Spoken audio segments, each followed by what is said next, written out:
वो ऑफ रहती है। लेकिन रविवार आज आप लोगों की जो क्लास हो रही है ये विगत वर्ष के कुछ प्रश्न हैं जो मेडिकल सोशल वर्क के हैं।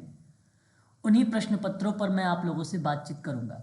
देखिए, ये जो आप क्वेश्चन पेपर देख रहे हैं ये क्वेश्चन पेपर एम्स का है।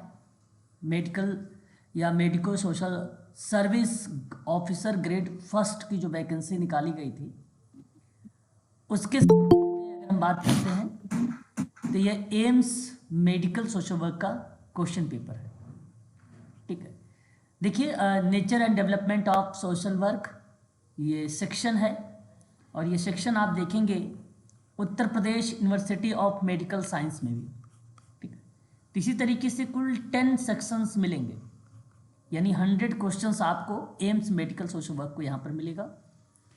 और उसके बाद हम लोग बात करेंगे ये सोशल वर्क का जो आप क्वेश्चन पेपर देख रहे हैं ये MPPSC का है।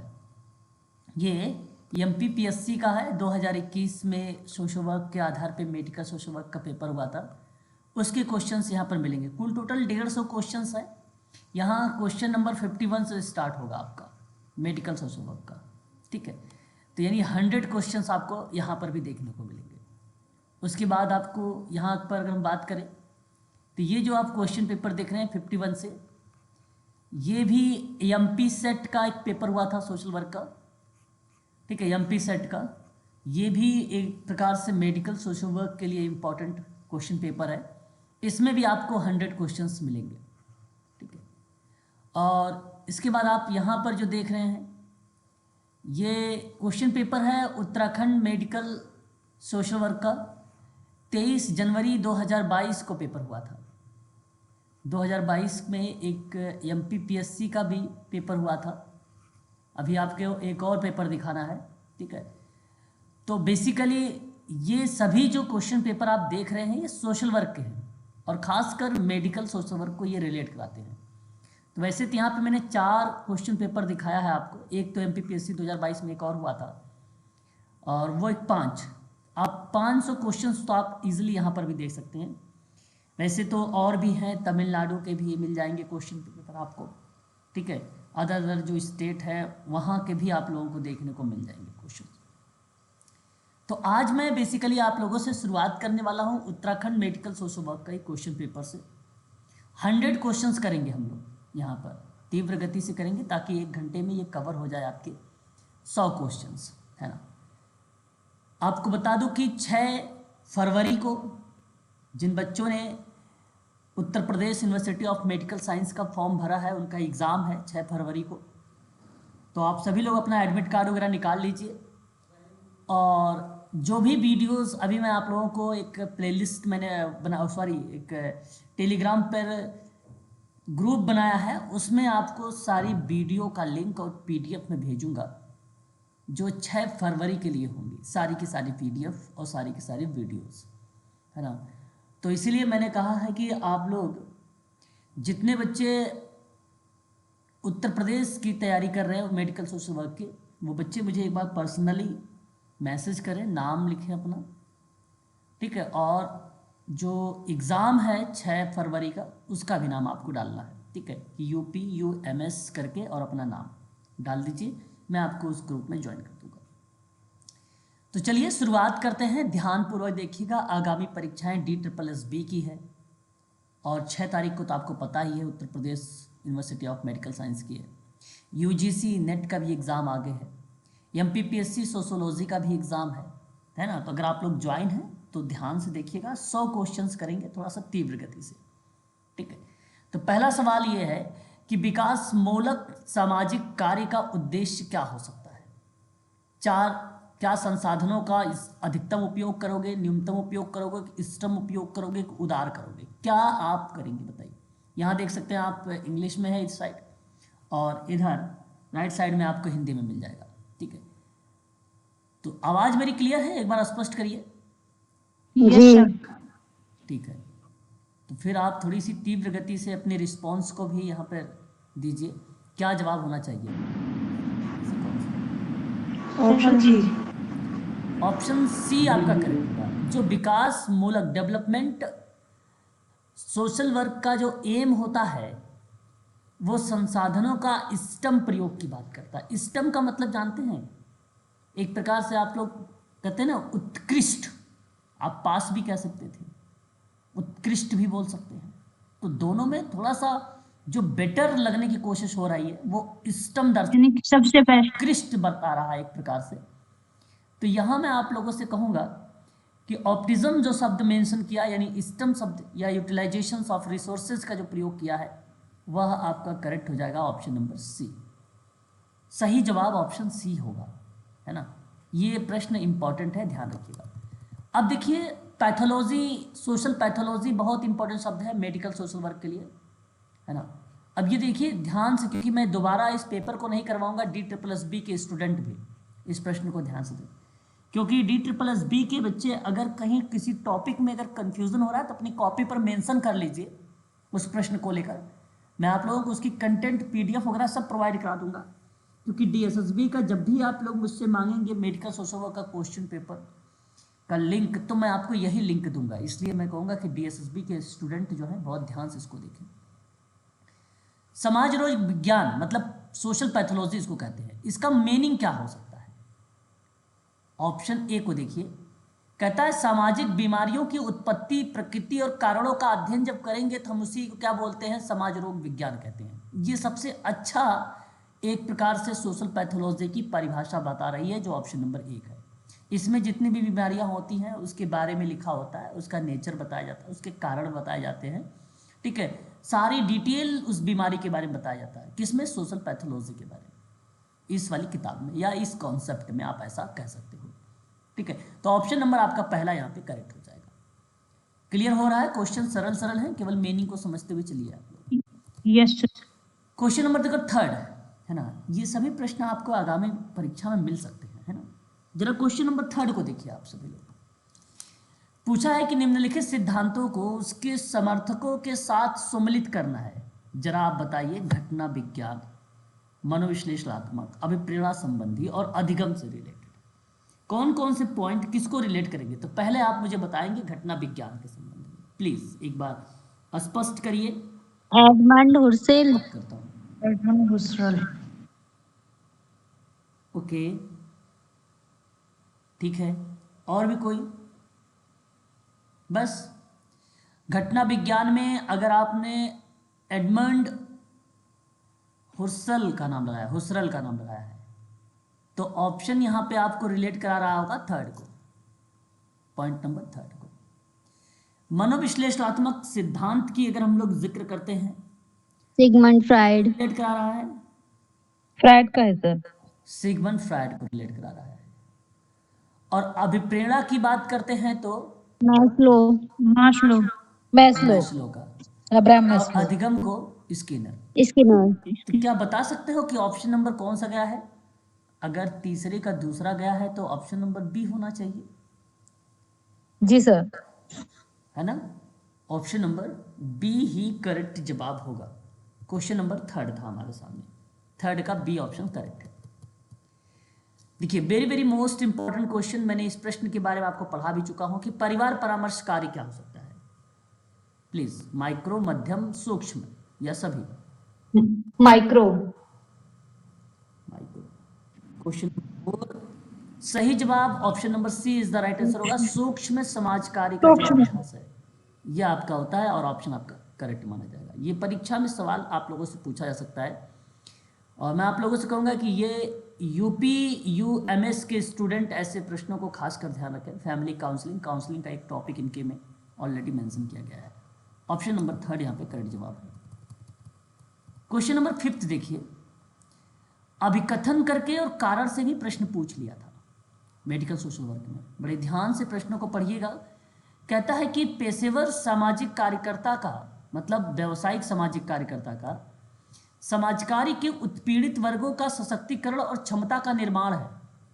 अच्छा बताइए, जो व्यावसायिक सोशल वर्कर होते हैं वो जो कमजोर वर्ग के लोग हैं, जो उत्पीड़ित वर्ग के लोग हैं, उनकी सशक्तिकरण की तरफ बढ़ावा देना या उनकी क्षमता का निर्माण करना, या आप ये कह लीजिए उनको इंडिपेंडेंट बनाना, क्या ये कार्य है एक व्यावसायिक सामाजिक कार्यकर्ता का? प्लीज बताइए। बिल्कुल। हाँ sir. Yes sir, yes sir तो है। इसलिए आप यहाँ पे इस पॉइंट को करेक्ट करिए। फिर देखिए कारण क्या कहता है कि कारण कहता है कि व्यावसायिक सामाजिक कार्यकर्ता में, अब यानी आप में, जब भी इस तरीके के सवाल आए तो आप अपने आप को रख के सोचिए कि प्रोफेशनल सोशल वर्कर्स क्या कर सकता है। ठीक है, तो व्यावसायिक सामाजिक कार्यकर्ता में समाज के उत्पीड़ित वर्ग की समस्याओं से सुलझाने के लिए अपेक्षित कौशल और संवेदनशीलता होती है। क्या आप में ये होता है समस्या को सुलझाने के लिए कौशल, संवेदनशीलता आपके अंदर हाँ सर। बिल्कुल। यह जी सर। दोनों स्टेटमेंट करेक्ट हो गए, तो इसलिए मैं कहूंगा कि ऑप्शन ए जाएगा। ए और आर दोनों करेक्ट जवाब है। ठीक है, प्रश्न देखो कितने सरल है। इसलिए मैं कह रहा हूं कि जब भी आप प्रश्नों को करें तो बड़े ध्यानपूर्वक पढ़ें और पढ़कर ही जवाब दें। ठीक है, डीएसएसबी के स्टूडेंट के लिए भी ये क्वेश्चंस हैं। कल्याणकारी राज्य का कार्य क्या नहीं है। अब देखिए कल्याणकारी राज्य है, उसका कार्य नहीं दर्शाया गया है, आपको बताना है कि कौन सा कार्य नहीं है।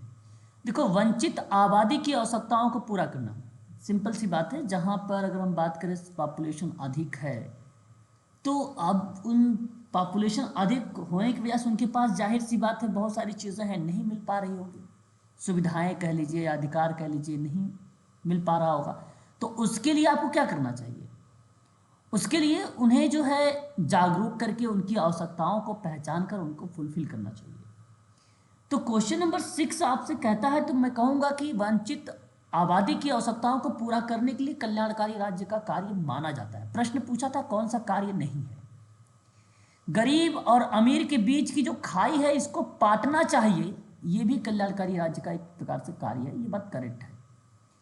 स्वास्थ्य एवं शिक्षा के क्षेत्र में रियायती आधार पर विशिष्ट सेवाएं प्रदान करना चाहिए। बल्कि बात सत्य है, गांव ऑप्शन नंबर तो प्राथमिक चिकित्सालय वगैरह हैं, लेकिन वहाँ पे कोई कार्य नहीं होता है, वहाँ पे अपॉइंटमेंट भी नहीं है, वैसे बना के छोड़ दिए गए हैं। शिक्षाओं को लेकर भी बात किया जाए तो भी एक प्रकार से अभाव है। तो इस तरीके की सेवाएं कल्याणकारी राज्य का कार्य होता है कि वह इसको प्रोवाइड कराता है।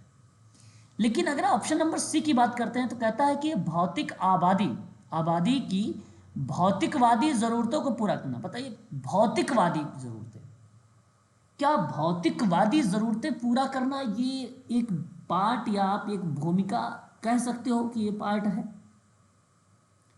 नहीं सर। नहीं सर, ये भौतिकवादी नहीं होगा। जरूरतें क्या है, पहले तो हमें भौतिकवादी जरूरतों को समझना पड़ेगा, तभी हम कर पाएंगे ऐसी चीजों को। थोड़ा सा होल्ड रखिएगा, थोड़ा। अगर जब भी जिक्र होता है तो कहता है भैया कि कामुक सुख, शारीरिक सुख में रुचि रखना, एक प्रकार से भौतिकवाद जरूरतें आप कह सकते हैं, है ना। ठीक है, तो मैं आपसे सिंपल शब्दों में कहूंगा कि कल्याणकारी राज्य का जो कार्य है वो भौतिकवादी जरूरतों को पूरा ना करने में अपनी भूमिका निभाता है।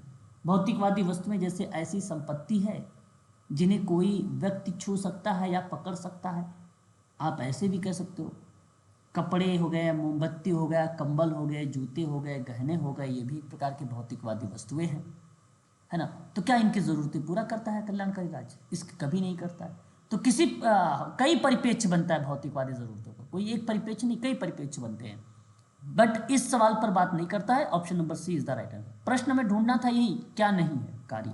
ठीक है, क्वेश्चन नंबर 7, निम्नलिखित में से कौन सा वयस्कत्व का विकासमूलक विशेषता नहीं है? क्वेश्चन नंबर 7 में आप आसानी से बता सकते हो कि देखिए अगर मैं आपसे बात करूं अनैच्छिक मूत्र स्राव, है ना, ये ऑप्शन जो ए आप देख रहे हैं यहाँ पर, ये ऑप्शन बेसिकली वयस्क, आप कह सकते हो कि एडल्टहुड की विशेषता ये नहीं है। एडल्टहुड मतलब होता है किशोरावस्था। किशोरावस्था में क्या होता है कि परिवार के मुखिया की भूमिका का संयोजन होता है। देखो अभी मैंने आप लोगों को किशोरावस्था हाल ही में पढ़ाया डीएसएसबी में। उम्र बढ़ने वाले माता पिता के लिए कमाई की बात करें, ये भी होगा। भविष्य के लिए बचत करना, ये भी किशोरावस्था के एक प्रकार की विशेषता। Option number A. ये ऑप्शन जो है आपका अनैच्छिक मूत्रस्राव, ये आपका ऑप्शन करेक्ट नहीं होगा, यही गलत यहाँ पर मान लिया जाएगा। ठीक है सर, इससे पहले वाला क्वेश्चन का सर बी थोड़ा सा समझा दीजिएगा पॉइंट सर। भौतिकवादी जरूरतें कल्याणकारी राज्य के कार्य में क्या नहीं है? क्वेश्चन नंबर 6 कह रहे हो। बी ना, B B G B B B sir, गरीब और अमीर के खाई को बीच बांटना देखो, सर, ये थोड़ा सा समझा दीजिए। अमीर और गरीब और अमीर की बीच की खाई, मतलब जैसे गरीब गरीब बनता जा रहा है, अमीर अमीर बनता जा रहा है, तो कल्याणकारी राज्य ये नहीं कहता भाई कि आप अमीर अमीर बनते चले जाइए, गरीब गरीब होता चला जाइए। इसका कहने का मतलब है कि अमीर जो है वो गरीबों की सहायता कर सकता है। तो इन दोनों के बीच में कभी मतलब भेदभाव नहीं होगा कि आप अमीर हैं तो आपके लिए अलग से कोई फैसिलिटीज़ होगी, आप गरीब हैं तो आपके पास अलग से कोई फैसिलिटीज़ होगी, है ना। तो सबके लिए समानता का एक अधिकार है, आपने अनुच्छेद 14 पढ़ा होगा। तो ये आपसे कहता है कि गरीब और अमीर के बीच की जो खाई है उसको पाटने का काम करता है कल्याणकारी राज्य का ये कार्य है ना। तो समानता की बात है, इस चीज़ को आप ध्यान से समझ सकते हैं। समझ में आया सिराज? जी thank you sir. Question number 8 कहता है निम्नलिखित में से सही क्रम को व्यवस्थित करिए। बड़ा अच्छा सवाल है। इस सवाल को अगर आप इंग्लिश के माध्यम से करेंगे तो बड़ा ही अच्छे से कर पाएंगे और जल्दी कर पाएंगे। जरा बताइए, arrange the following correct sequence क्या होना चाहिए। बड़ा ही आसान सा सवाल, क्वेश्चन नंबर 8। ऑप्शन अगर मैं आपसे बात करूंगा तो सबसे पहले आपके पास क्या होना चाहिए। देखिए यहाँ पे रेफरल शब्द रिलेट कराया, यहाँ पे संप्रेषण शब्द रिलेट कराया है ना। तो आपके पास रेफरल भी वही चीज़ें हैं, परामर्श हेतु रेफरल, और परामर्श हेतु रेफरल ही संप्रेषण का भी भूमिका निभाता है। इसलिए पहला पॉइंट जो बनेगा वो आपका क्या बनना चाहिए, पहला पॉइंट जो फोर्थ ही बनना चाहिए, संप्रेषण। परामर्श हेतु संप्रेषण। बिल्कुल, ये आपका सबसे फर्स्ट स्टेप आएगा। और उसके बाद अगर हम बात करें तो प्रवेश यानी एक प्रकार से इनटेक वाली प्रक्रिया आती है, फिर उसके बाद इनटेक हो जाता है। इनटेक का मतलब भर्ती होती है, प्रवेश इसको बोला जाता है। तो फिर उसके बाद इनटेक इंटरव्यू होगा, और देन उसके बाद घर का दौरा आप करोगे, होम विजिट करोगे, वहाँ से आपको डेटा लेना पड़ोसियों वगैरह के बारे में, फैमिली वगैरह के बारे में। फिर उसके बाद डायग्नोस्टिक समरी यानी आपको नैदानिक सारांश जो है निकालना होगा। इसके आगे भी कई स्टेप होते हैं, बीच में भी कई स्टेप होते हैं। जैसे सिंपल से मैंने बताया था इनटेक आप कह सकते हो, फिर ये स्टडी आप बोल सकते हो, फिर आप डायग्नोसिस बोल सकते हो, फिर आप इवेल्युएशन कह सकते हो, फिर आप फॉलो अप बोल सकते हो। कई इसकी जो है पार्ट हैं या स्टेप हैं। उन्हीं स्टेप में से कुछ स्टेप यहाँ पे दिए गए हैं, जैसा कि ऑप्शन नंबर ए आपका यहाँ पे करेक्ट हो जाएगा। पहला ही ऑप्शन आपका सही है, क्वेश्चन नंबर 8 का, है ना। अब देखिए, जिन बच्चों ने रिसर्च में पढ़ा चुका हूँ डीएसएसबी बच्चों को लेकर भी, है ना। बाकी देखो अभी तक जितने क्वेश्चन आ रहे हैं आप लोग कर चुके हैं, ऐसा कोई प्रश्न आपको कंफ्यूज नहीं कर रहा है। अब देखिए, अगर पीएचडी कैग आपको पता है, पीएचडी कैग अगर आपको मालूम है तो आप आसानी से कर पाएंगे। प्रॉब्लम है, हाइपोथेसिस है, डी डायग्नोसिस है, सी कलेक्शन है, ए एनालिसिस है, जी जनरलाइजेशन है। तो अनुसंधान की प्रक्रिया में अनुक्रमित करिए तो विषय का चयन हो गया, विषय का चयन हो गया, विषय का चयन हो गया, विषय का चयन हो गया, सभी में आ गया, है ना। लास्ट में रिपोर्ट आता है, आपको मैंने बताया भी है। लास्ट में लेखन होता है, लास्ट में लेखन होता है। तो यानी आपका यहाँ पे अगर हम बात करें तो ऑप्शन ए और डी को आप एलिमेंट कर सकते हो क्वेश्चन नंबर 9 का, है ना। लेकिन बी ऑप्शन को देखिए, साहित्य समीक्षा है, हाइपोथेसिस और प्रॉब्लम सिलेक्शन के बाद अगर हम बात करें, सिलेक्शन ऑफ टॉपिक के बाद रिव्यू ऑफ लिटरेचर भी होता है, रिव्यू ऑफ लिटरेचर भी होता है। और यहाँ पे अगर हम बात करते हैं तो आपका ये ऑप्शन करेक्ट जा रहा है।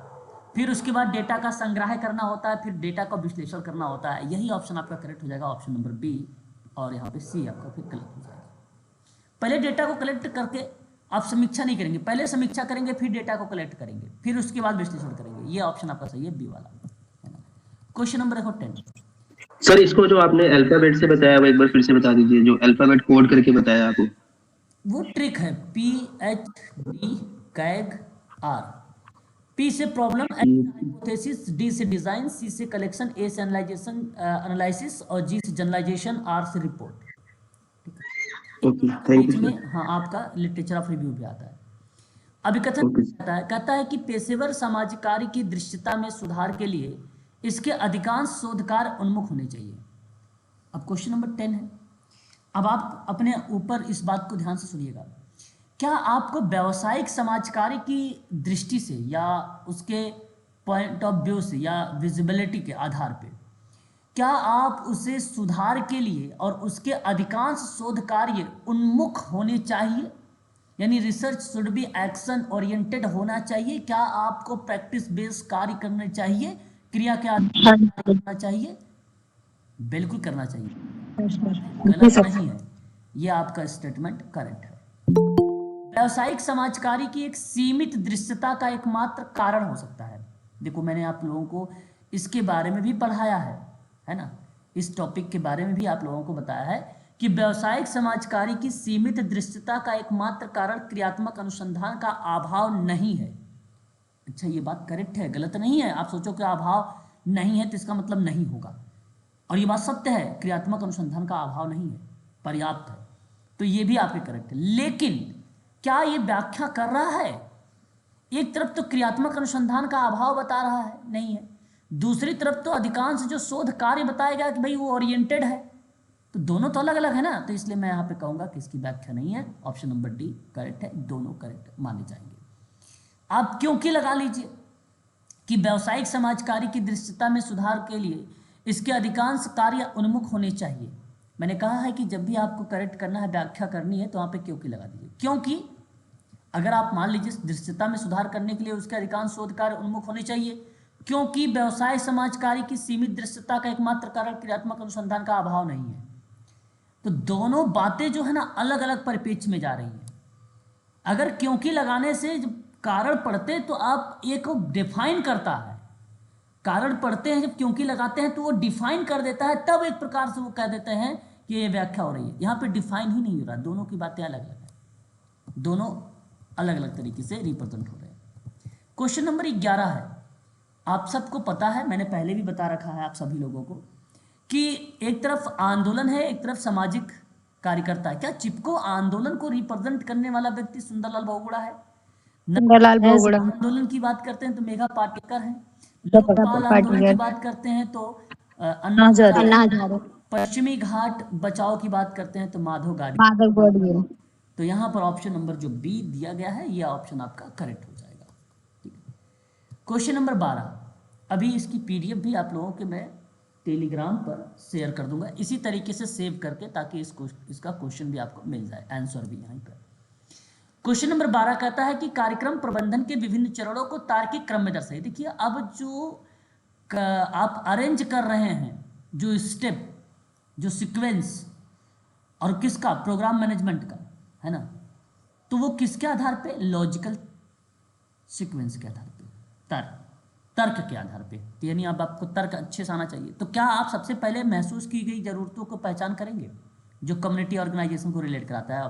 Point third, option number B. Yes sir जी। यहाँ पे अगर हम बात करते हैं तो आपने सही कहा, सबसे पहले इस चीज को रिलेट कराइए, फिर उसके बाद आप परियोजना का निर्माण करिए, फिर उसके बाद आप पर्यवेक्षण और मूल्यांकन करिए, लास्ट में रिकॉर्डिंग करिए। बिल्कुल सही बात है, और option number B, option number B आपका करेक्ट हो जाएगा। चिकित्सा सामाजिक कार्यकर्ता के लिए एक महत्वपूर्ण व्यावसायिक कौशल है। देखिए, आपको बता दूं, ये इसी तरीके के पेपर जो है एग्जाम में देखने को मिलेंगे। अभी एक बार जब आप एम्स करेंगे ना, एम्स का क्वेश्चन, ये तो उत्तराखंड, कौन सा एग्जाम का क्वेश्चन है सर? ये उत्तराखंड मेडिकल सोशल वर्क का क्वेश्चन पेपर है, 2022 में हुआ था, मेडिकल सोशल वर्क का, उसका पेपर है। और ये यूपी यूएमएस के स्टूडेंट के लिए वेरी वेरी मोस्ट इम्पॉर्टेंट ये क्वेश्चन पेपर है, क्योंकि यही क्वेश्चन पेपर आप समझिए कि ऐसे ही आपको एक पेपर और करवाऊंगा एम्स का, इसी तरीके से बहुत बढ़िया से, ताकि आप समझ सको, क्योंकि इन्हीं दोनों के इर्द गिर्द ये पेपर में सवाल बनाए जाएंगे, ऐसे ही कुछ। चिकित्सा समाज कार्यकर्ता के लिए महत्वपूर्ण व्यावसायिक कौशल कौन सा हो सकता है, बताइए। आपके सामने कुछ पॉइंट्स हैं, फिर उसके बाद ऑप्शन दिए। क्वेश्चन नंबर 13 में अगर हम बात करेंगे ना, तो आप कहिएगा तनाव प्रबंधन है, संचार कौशल है, धैर्य है, करुणा और निस्वार्थता है। ये सभी सामाजिक कार्यकर्ता यानी चिकित्सा सामाजिक कार्यकर्ता के लिए महत्वपूर्ण कौशल है। होना चाहिए, तनाव का प्रबंधन होना चाहिए, मैनेजमेंट होना चाहिए, कम्युनिकेशन स्किल आपके अंदर होना चाहिए, के पास होना चाहिए, कारण। Option number C, option C यहाँ पे करेक्ट होगा। 1 2 3 4 आपका सारे के सारे ऑप्शन करेक्ट हो जाएंगे। ठीक है, फिर देखिए एक सवाल है, समझिएगा इस सवाल को। कहता है, अब इस सवाल में अपने आप को रखना है ना, कि व्यावसायिक सामाजिक कार्यकर्ता की जो भूमिका है, यानी आपकी भूमिका, क्या समाज के दमित और उपांतिक वर्गों को सशक्तिकरण और क्षमता का निर्माण से है?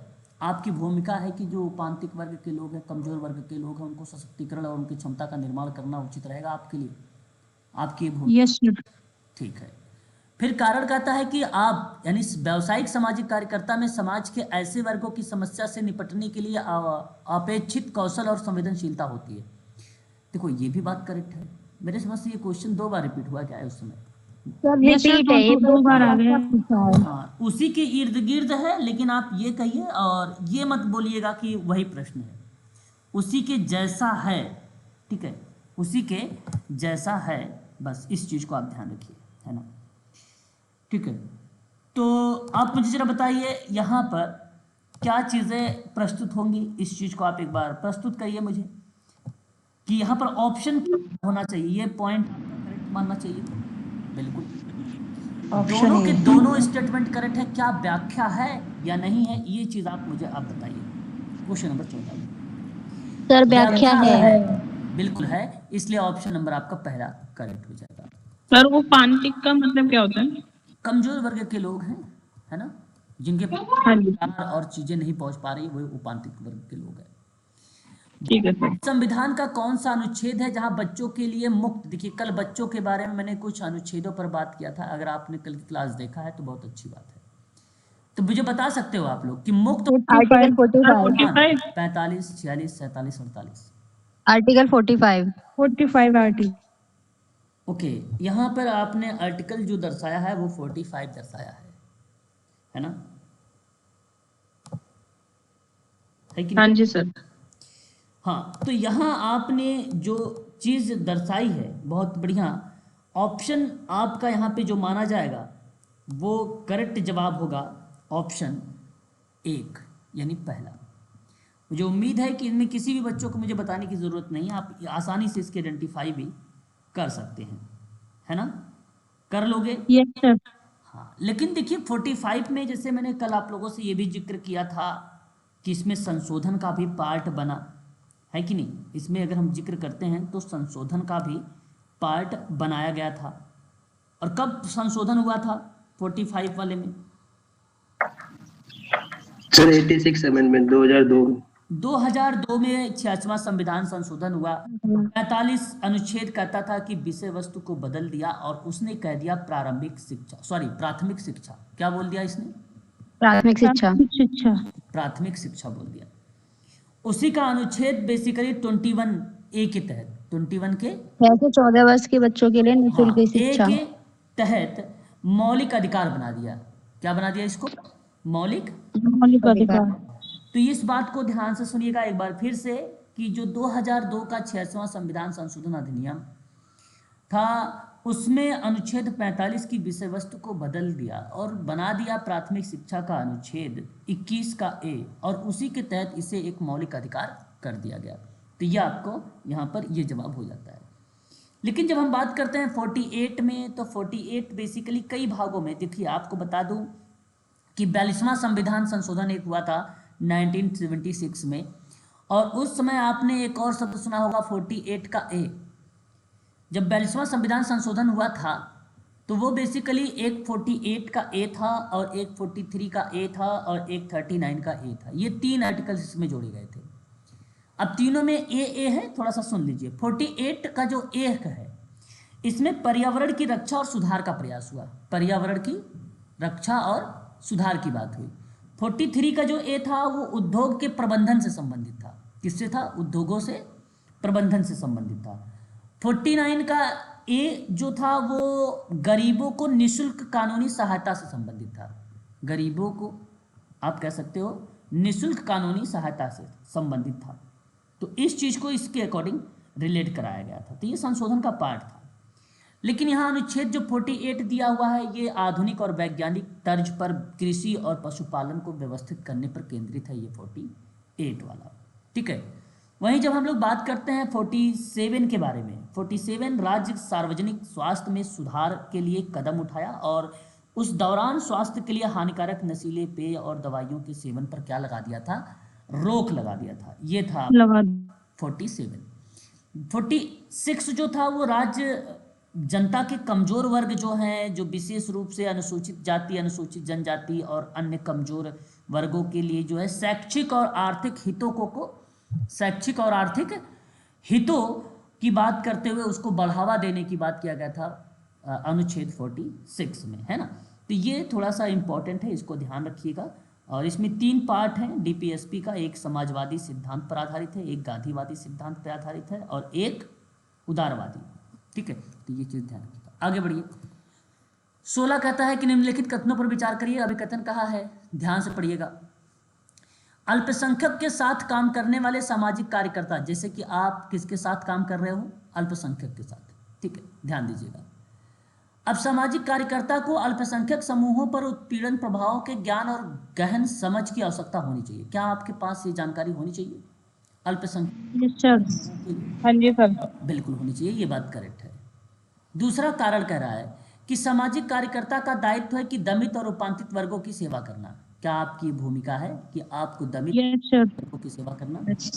बिल्कुल, यस सर। दोनों बातें करेक्ट हो जाएंगी यहाँ पे। फिर अगर मैं बात करता हूँ, क्या अब आपसे कहता है कि ये व्याख्या कर रहा है सर नहीं। का? अरे भाई, सामाजिक कार्यकर्ता अगर दमित और उपांतित वर्ग की सेवा कर रहा है तो दमित और उपांतित वर्ग वाले अल्प समूह के ही लोग हो सकते हैं, क्यों नहीं हो सकते हैं? अल्प समूह के लोग ही तो होते हैं उपांतित वर्ग वाले, दमित वाले। उन्हीं को, जिनका कम समूह, कम जनसंख्या, उन्हीं को लोग दबाते हैं ना। जो पीड़ित व्यक्ति है उन्हीं को दबाते हैं ना। तो बिल्कुल ये बात तो सत्य है कि इसकी व्याख्या भी है। तो कार्यकर्ता इसी पे तो काम करता है, कार्यकर्ता इन्हीं लोगों पे काम करता है, इसकी व्याख्या है। इसलिए ऑप्शन नंबर ए करेक्ट है। अब क्योंकि मैं पढ़ता हूं एक बार, ध्यान सुनिए। अल्पसंख्यक के साथ काम करने वाले सामाजिक कार्यकर्ता को अल्पसंख्यक समूहों पर उत्पीड़ित प्रभावों के ज्ञान और गहन समझ की आवश्यकता होनी चाहिए, क्योंकि सामाजिक कार्यकर्ता का दायित्व दमित और उपांतित वर्गों की सेवा करना है। इस वजह से इसकी यस सर व्याख्या है, इसलिए ऑप्शन नंबर ए आपका करेक्ट हो जाएगा। तो ये ट्रिक है, क्योंकि लगा के आप उस सवाल को सत्य कर सकते हैं, है ना। बाकी देखो, इस तरीके के प्रश्न में तो वो क्लियर हो जाएंगे भाई गलत है कि सही है, लेकिन ऐसे प्रश्नों में वो कंफ्यूज रहते हैं। तो इसलिए अगर आपको ये पता रहेगा, क्योंकि लगा के करेंगे, और भी चीज़ों का मेथड्स हैं, सिस्टम्स हैं, तो आप इजीली उसको जो है इस प्रश्न को सही कर सकते हैं, अगर सही तरीके से करेंगे तो। चलिए क्वेश्चन नंबर 17 देखिए कि 17 कहता है कि भारत के ग्रामीण क्षेत्रों में, अब सुनिए, यूपी से अगर आप लोग ज़्यादातर बिलोंग कर रहे होंगे तो आपको मालूम होगा ग्रामीण क्षेत्र के बारे में। तो जरा ग्रामीण क्षेत्र को दिमाग में रखिए अपने आप। कहता है कि छोटे सीमांत और अनियमित श्रमिकों की गरीबी का कारण कौन सा हो सकता है? जरा ध्यान दीजिएगा। क्या छोटी भूमि जोत, कम उत्पादकता, खराब शैक्षिक आधार और व्यावसायिक कौशल की कमी, या उपयुक्त सभी? बताओ। सभी सर। 17 का सही जवाब ऑप्शन नंबर डी दिया है आपने, और करेक्ट जवाब दिया है D is the right answer होगा आपका। Question number 18 very very most important question है। DSSB के स्टूडेंट भी इस प्रश्न को ध्यान से सुनेंगे। कहता है कि एक विवाह प्रथा जो है, क्या पति का अपनी पत्नी की बहन से विवाह करना, देखो पति का अपनी पत्नी की बहन से अगर विवाह कर रहा है तो ये रिप्रेजेंट करेगा आपका क्या? स्वश्रिक बहुपत्नी प्रथा कहलाएगी। Yes sir. और महिला का पति के भाई से विवाह अगर करेगा तो क्या कहलाएगा? भ्रातक। अरे भाई, महिला का पति के भाई से, है ना, भ्रातक। हाँ, तो ये भ्रातक बहुपत्नी प्रथा। और एक पति एक ही पत्नी है तो भाई जाहिर सी बात है एक ही विवाह है, यानी और एक पत्नी है और एक से अधिक पति है तो ये पॉलीएंड्री, बहुपति। तो बड़ा आसान सा सवाल। क्वेश्चन नंबर अगर हम बात करते हैं तो ये कौन सा था? Option number 3, 18। क्वेश्चन नंबर 18 था। ऑप्शन नंबर आपका सी यानी थर्ड ऑप्शन करेक्ट हो जाएगा। देखिए अगला सवाल, इस सवाल के बारे में पढ़ा चुका हूं। निम्नलिखित में से बताइए एक पालक तो परिवार में मौजूद नहीं है। आप आसानी से क्वेश्चन नंबर 19 का सौतेला संबंध, सौतेला संबंध नहीं होता। बिल्कुल सही बात आप कह रहे हो कि पालक तो परिवार, यस सर, सौतेला संबंध, संगोत्र संबंध भी होगा, माता पिता का संबंध, जैविक संबंध होगा, सौतेला संबंध नहीं होता। ऑप्शन नंबर बी आपका करेक्ट हो जाएगा।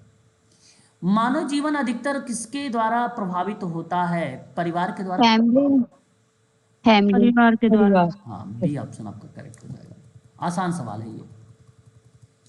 देखिए 21 कहता है किशोर अपराध की मुख्यता किसके द्वारा रोका जा सकता है? किशोर अपराध को मुख्यता किसके द्वारा रोक सकते हैं आप? सवाल अच्छा पालन पोषण और परिवार का समर्थन, बिल्कुल इसी के रोक सकते हो आप, इसी से। ऑप्शन नंबर पहला ही आपका करेक्ट जवाब हो जाएगा।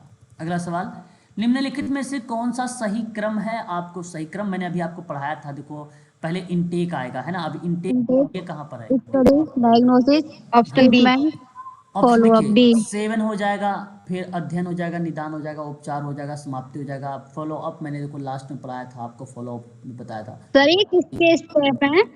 जी, ये किसके स्टेप हैं? मैरी रिचमंड के, ये मैरी रिचमंड की स्टेप है। क्वेश्चन नंबर, ठीक है।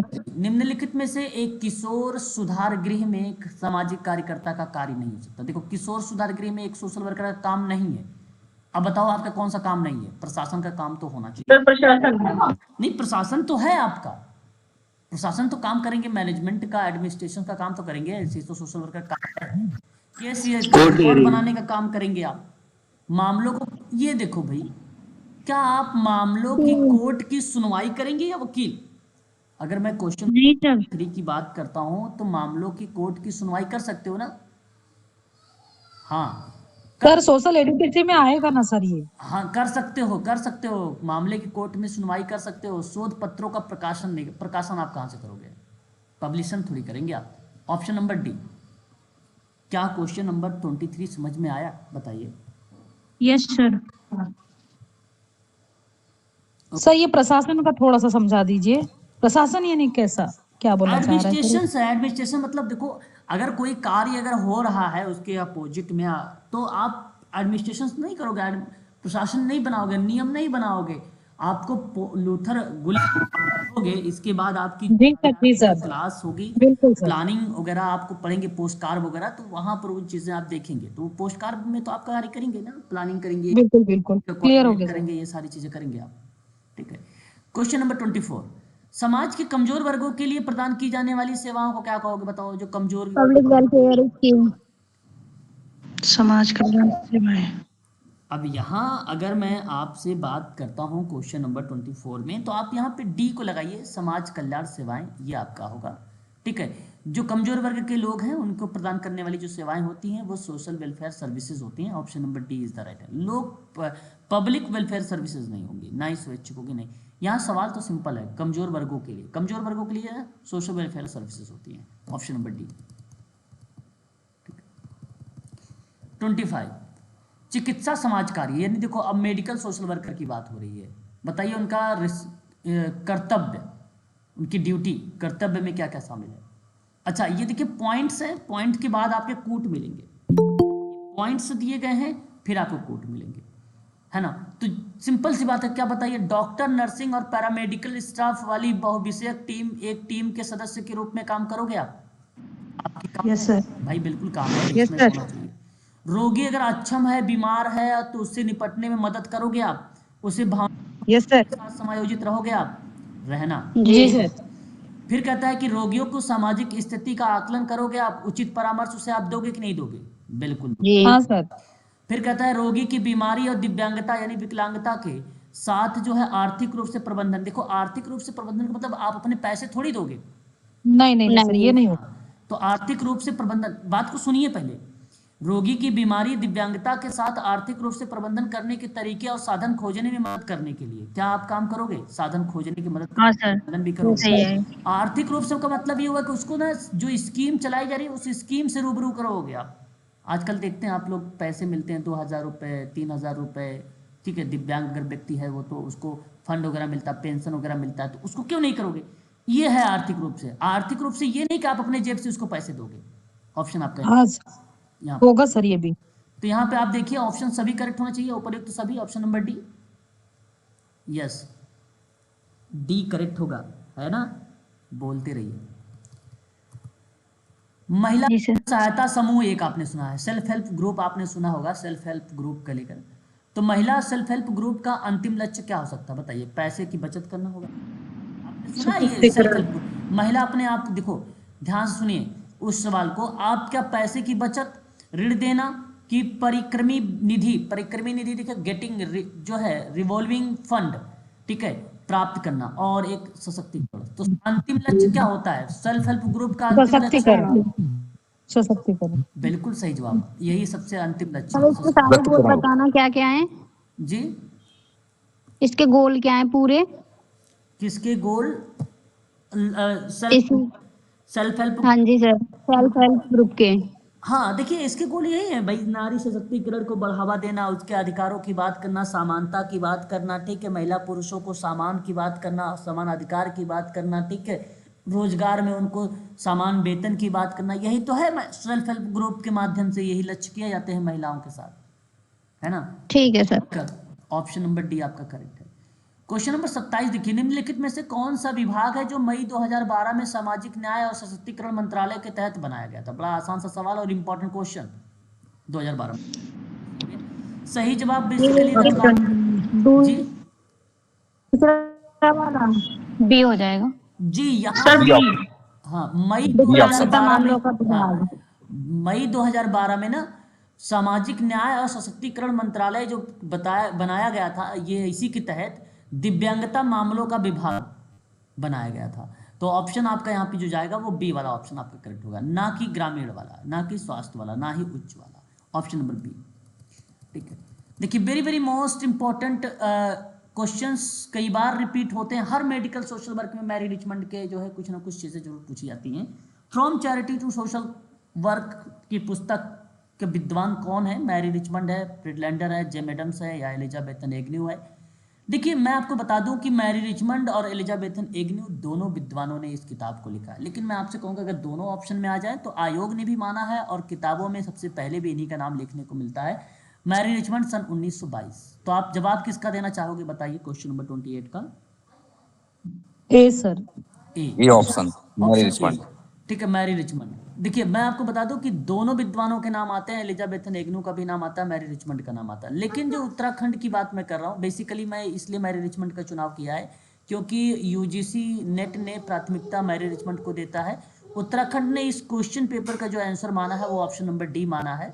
ठीक है, यहाँ पर ये भी मैं क्लियर कर देता हूँ, लेकिन अगर मान लीजिए उत्तर प्रदेश में पूछा जा रहा है ऐसे सवाल ना, तो बेझिझक आप लोग जो है ऑप्शन नंबर ए का चुनाव करिएगा, क्योंकि मैरी रिचमंड की तरफ ही वो अग्रसर होगा। अलग अलग आयोग हैं, अलग अलग तरीके से अपनी प्राथमिकता देते हैं।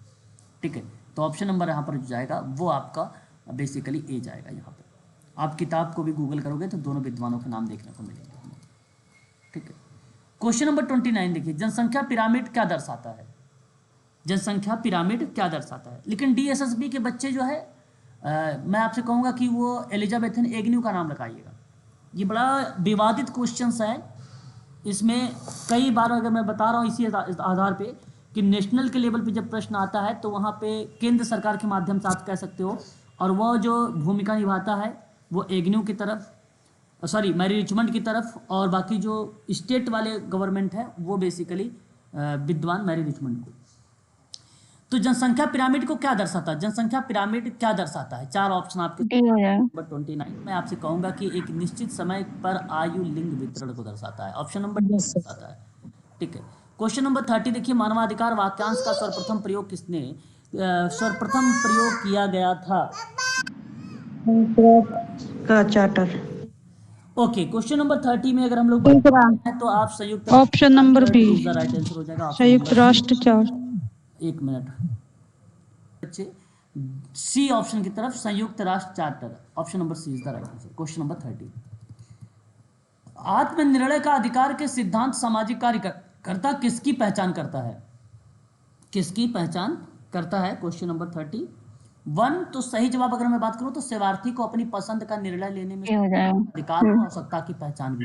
यहाँ पर देखो, सेवार्थियों की गोपनीयता के अधिकार की मान्यता देना, ये तो होना चाहिए, ऐसी बात नहीं, लेकिन यहाँ सवाल है आत्मनिर्णय का, तो गोपनीयता का सिद्धांत दे दिया इसलिए गलत हो गया।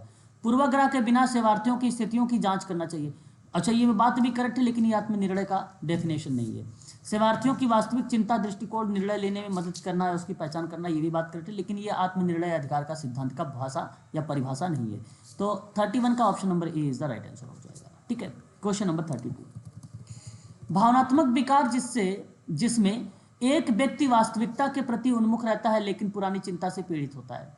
क्वेश्चन नंबर 30, आसान सवाल।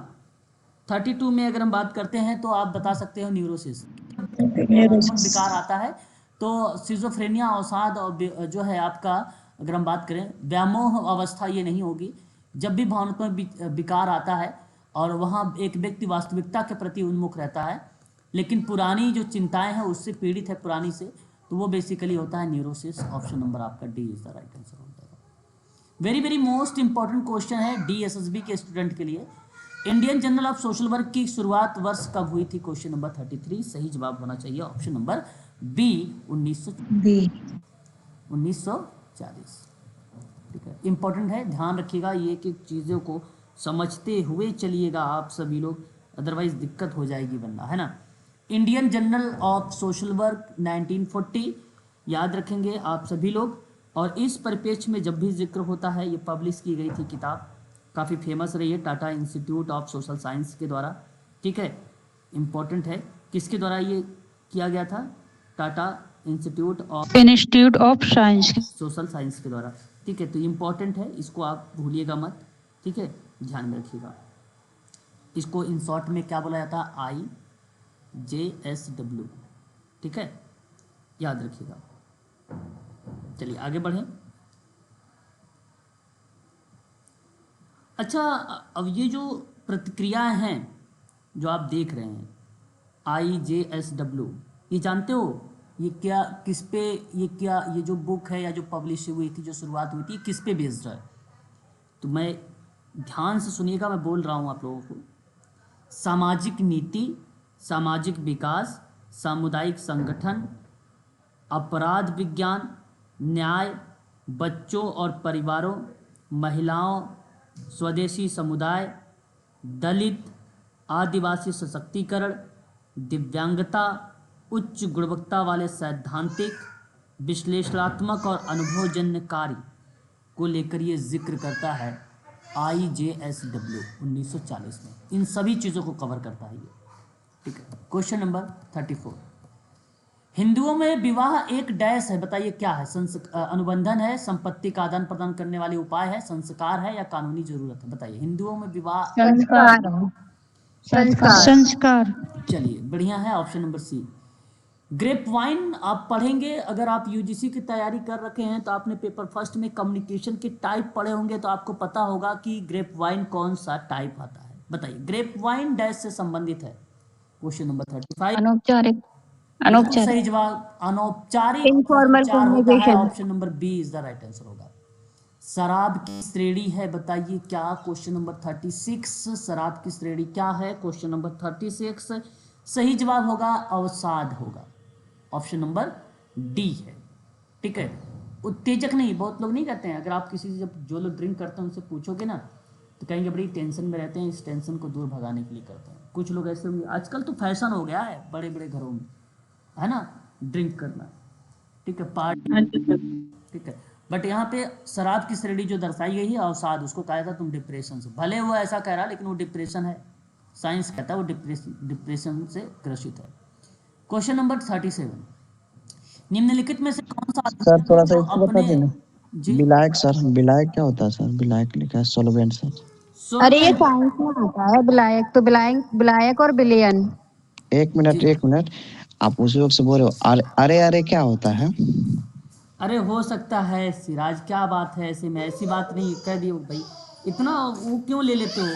किसी पदार्थ की बात कर रहे हैं, हो सकता है ये आपस में ही, जो क्लास अपने साथ के जो लोग होते हैं आपस में ही ये सब बातें होती है ना, इतना वो नहीं लेना चाहिए, है ना।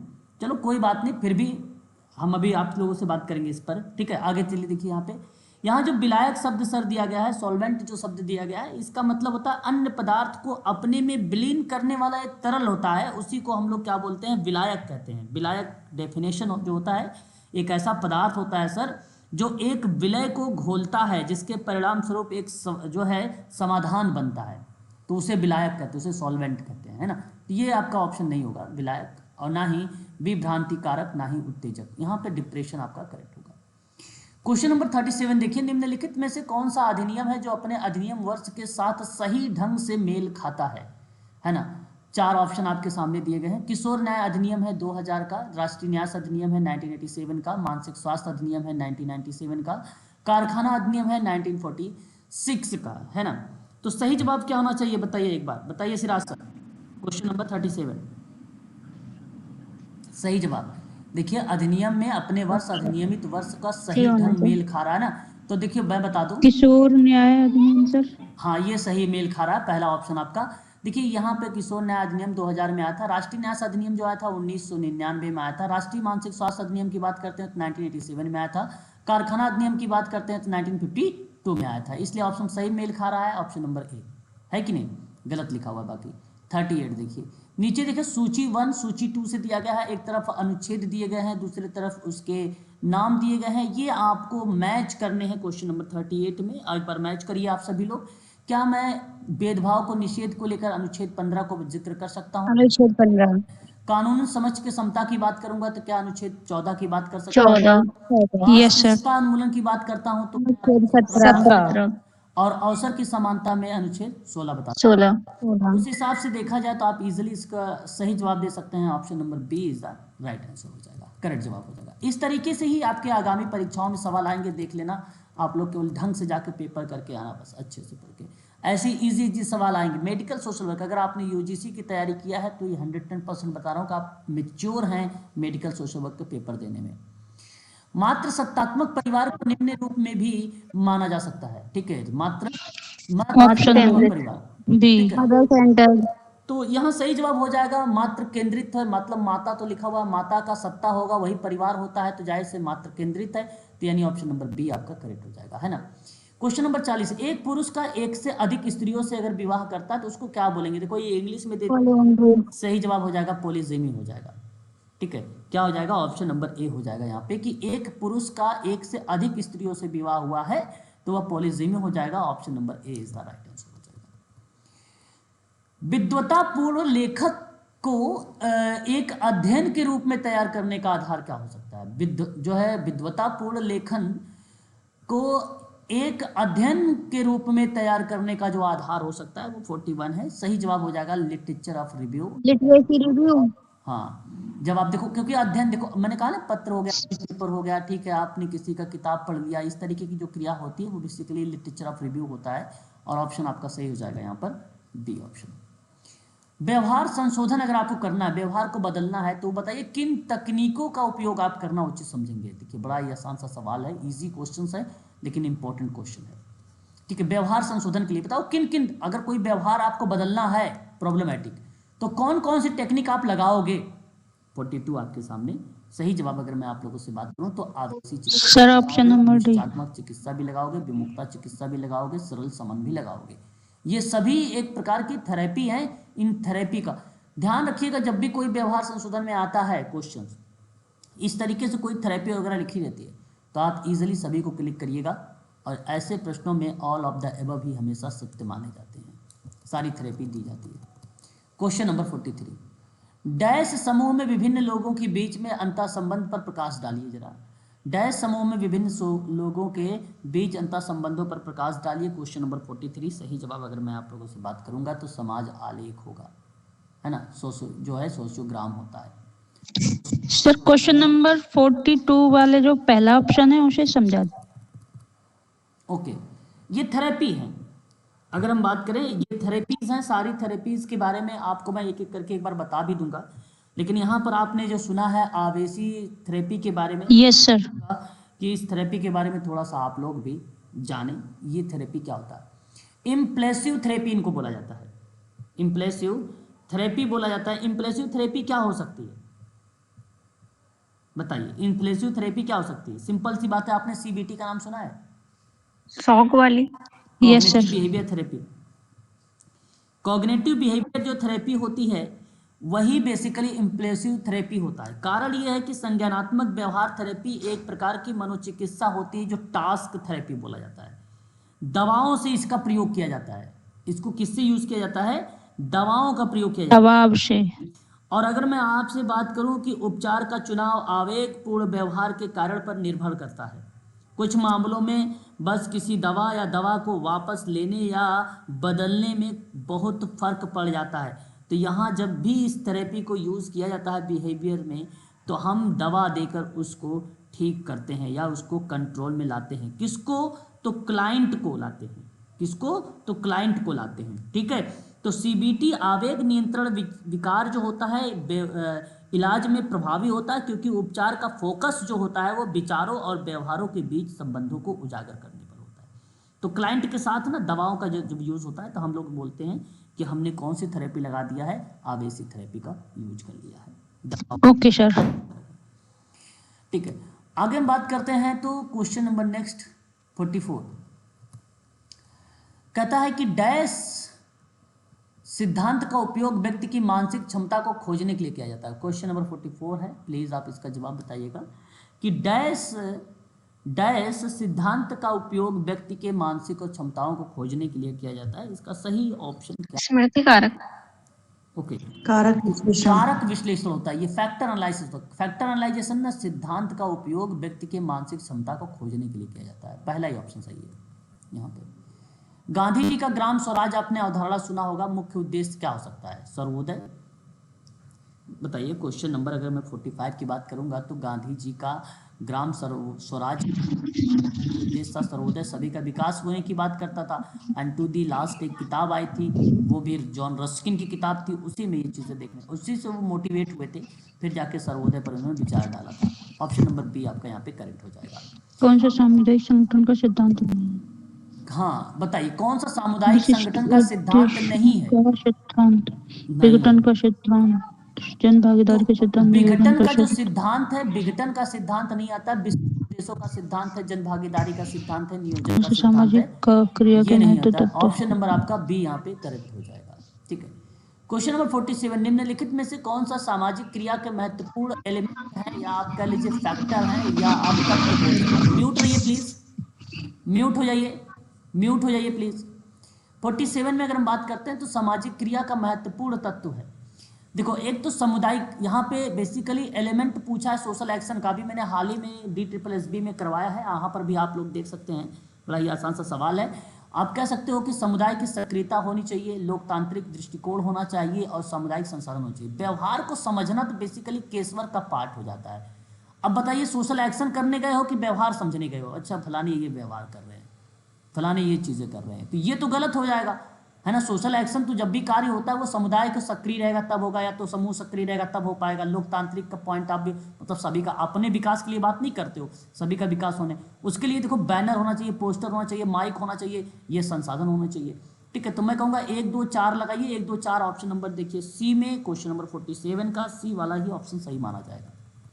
क्वेश्चन नंबर 48, बाल श्रम पर राष्ट्रीय, देखो बाल श्रम पर राष्ट्रीय नीति, अब देखिए मैंने कल भी इसके बारे में पढ़ाया था, वर्ष कब घोषित किया? क्वेश्चन नंबर 48, तो आप देखिए बाल श्रम पर, 1986। हाँ बाल श्रम पर जो राष्ट्रीय नीति है बाल श्रम पर, वो घोषित हुई थी 1987 में। ऑप्शन नंबर आपका डी यहाँ पे करेक्ट होगा। IMP सवाल है, इसको आप नोट कर लीजिएगा कॉपी पर अपने।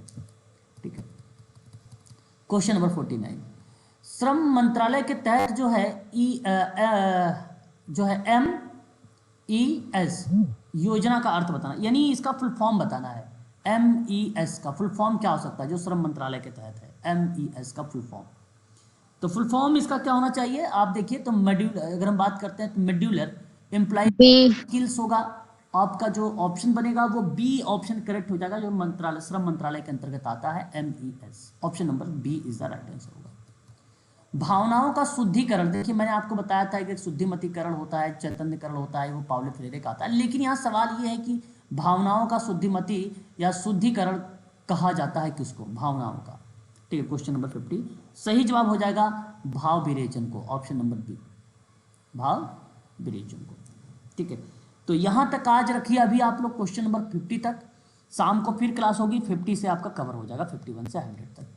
ठीक है, कवर कर दिया जाएगा। 50 क्वेश्चन है, पार्ट 1 है ये, पार्ट 2 आज आपके शाम को जो है प्रोवाइड करा दिया जाएगा। ठीक है, ठीक है ना।